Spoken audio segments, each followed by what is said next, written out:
Good morning বন্ধুরা। এই ভিডিওটা হচ্ছে কালকে সন্ধ্যাবেলা খাবার তৈরি করছিলাম, তার ফাঁকে ফাঁকে একটা ভিডিও করেছি। আর আজকে এখন বাজে 8টার মধ্যে আমার কাজ পুরো কমপ্লিট। তাহলে আমি কটার সময় উঠেছি বলো তো? আজকে ভোর 4টার সময় উঠে গিয়েছি।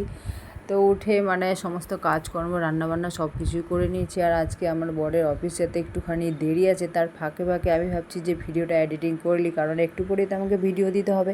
ভিডিওটা এডিট করা নেই, শুধু ভিডিও করাই রয়েছে। তো তার জন্য এডিট করতে বসে গেলাম। আর এদিকে রান্না করছি, আর এত মশার ভ্যানানি প্যান প্যানানি কী বলবো, স্থিরভাবে রান্না করতেই পারছি না।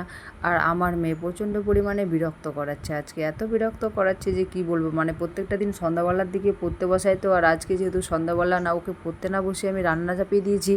ওকে আগে পড়াশোনা করিয়ে খাইয়ে দাইয়ে তারপরে ওকে ফোনটা দিয়ে দিই, তারপরেই আমি রাত্রের খাবার তৈরি করি। তো আজকে ওকে খেলতে বলেছি যে একটুখানি খেলো, আগে আমি কাজকর্ম করে নিই, তারপরে তোমাকে পড়তে বসাবো। কিন্তু খেলছে এত পরিমাণে বিরক্ত করাচ্ছে যে ঘরে সমস্ত জিনিস সব কিছুই ফেলে দিচ্ছে। এই করতে করতে আমার রান্নাবান্না পুরো কমপ্লিট।